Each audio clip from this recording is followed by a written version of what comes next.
Hi there, Pisces, and welcome back to Bon Echo Tarot. I'm here with your June 2020 general reading.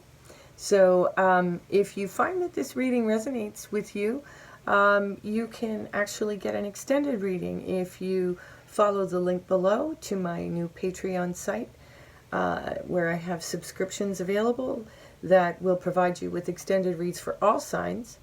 So that means you can look at your sun sign, your moon sign, and your rising sign, as well as a sign of your partners and friends, etc., etc. So I'll also have all sorts of other juicy tidbits as I continue to add to my Patreon site. So also, if you're interested in a private reading, I am available for that as well. You can contact me at Bon Echo Tarot on Facebook, send me a message there, and I'll be happy to get back to you and we can set up an appointment. So also, don't forget to like, share, and subscribe. I really appreciate your support. It means a whole bunch to me. This has been quite the adventure, getting on YouTube and setting up all sorts of things to share little bits of my madness around astrology and tarot. So, at any rate, I'm not going to get into too much planetary detail, but I'm just going to give you the broad strokes of the themes that we've been running through since May and through the way to June and then coming into July. So we've had Venus retrograde in Gemini, which I've made a video for, as well as one for the lunar eclipse. So be sure to check those two videos out right here on YouTube. So basically, the Venus retrograde has been affecting your fourth house of house and home. So you'll see that focus continue on through June, but then move into issues more around community and your finances. So the lunar eclipse in Sagittarius on the 5th actually happened in your 10th house of career, fame, and vocation. So you may have experienced a bit of a boost or a bit of a redirection or course correction around what it is you're doing in those areas. The solar eclipse in Cancer and Mercury retrograde are in your 5th house of joy, soulmates, and children. So you're going to see those themes take center stage for you as we move from June into July. We also have Jupiter conjunct Pluto, which I'm going to do another video on that gets a little bit more specific into those themes, June 30th, and that's happening in your 11th house of community. So watch out what happens there, and then check back with the reports that I have on that, and then you'll see your way to what else may be happening when this particular alignment occurs again later in the year. Mars enters Aries the last week of June, and Mars will actually be spending a really long time there and won't actually be moving into the next sign of Taurus until but the second week of January of 2021. So we will be experiencing a retrograde period in between September and November. So so that's going to be in your second house of values and money. So this is going to be a very predominant theme, and you'll feel a lot of forward movement when that happens at the end of this month. Be sure to take full advantage of whatever is moving forward for you, because when it goes into retrograde, things will really slow down, because pretty much every planet is going to be retrograde for the late part of the summer and through the fall. So now that we've covered that, let's pull out the tarot and see what we can come up with for Pisces for June 2020. All right, so there's that. Let's tell the story as we go. The King of Cups. Well, look at you being all emotionally balanced and available for everyone. That's lovely. So, you know, you may have found this quarantine a little bit easier than most because you were being supported by Venus retrograde in Gemini. being, you know, helping you out, focusing on your house and home. So, you know, the grounding that you were getting from that was a beacon to others who were kind of losing their mind. One of which could have been a Virgo. Yeah, in all seriousness, you know, you may actually be challenged because you haven't had enough alone time. You know, sometimes Pisces doesn't realize how overstimulated they get.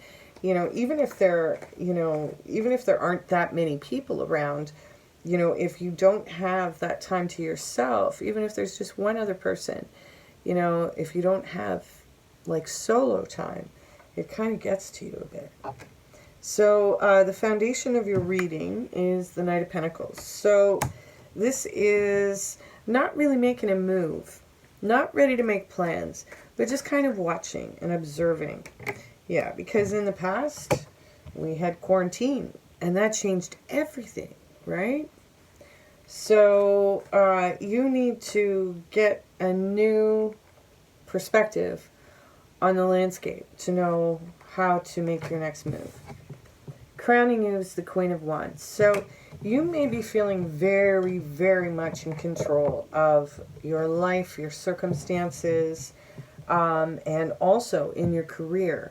You could be stepping into a new leadership role even, where, you know, people really respect, you know, your level of experience and, you know, your insight into, you know, how to execute things. You could be working with an Aries, but you also could be setting off into a completely new role, totally new for you. And, you know, you're excited. But at the same time, there's something that has you sad, disappointed about something. Let's see, what's in your environment? Ah, the Lovers. So this could be a Gemini. You know, I've been kind of seeing, you know, it's amazing what context will do in terms of even how you can perceive the cards. So this is two lovers, and they're very much connected, but they're not connected physically. That spiritually their relationship is very much protected, but there's a gap somewhere, and that's likely what's causing the sadness for you. Because like your career is like, and you know, the way people perceive you as being an extremely compassionate,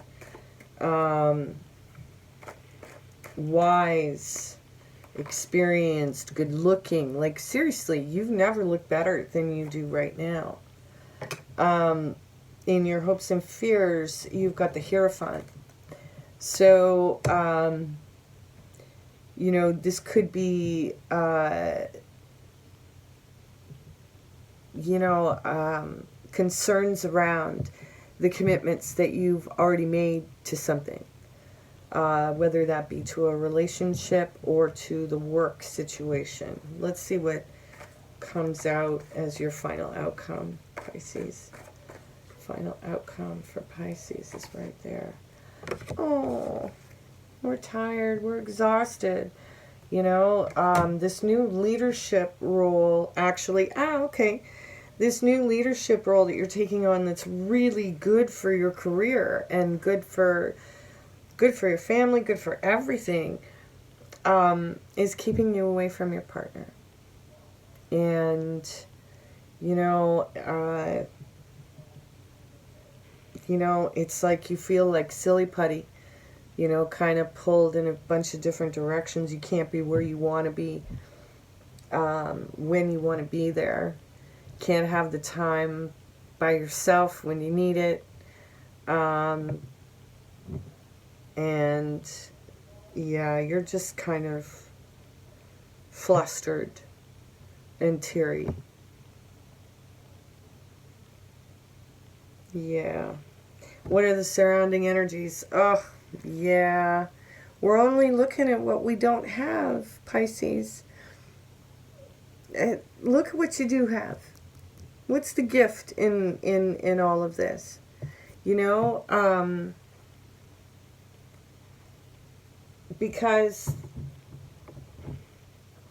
what's happening right now is bringing you a lot, and you've earned it.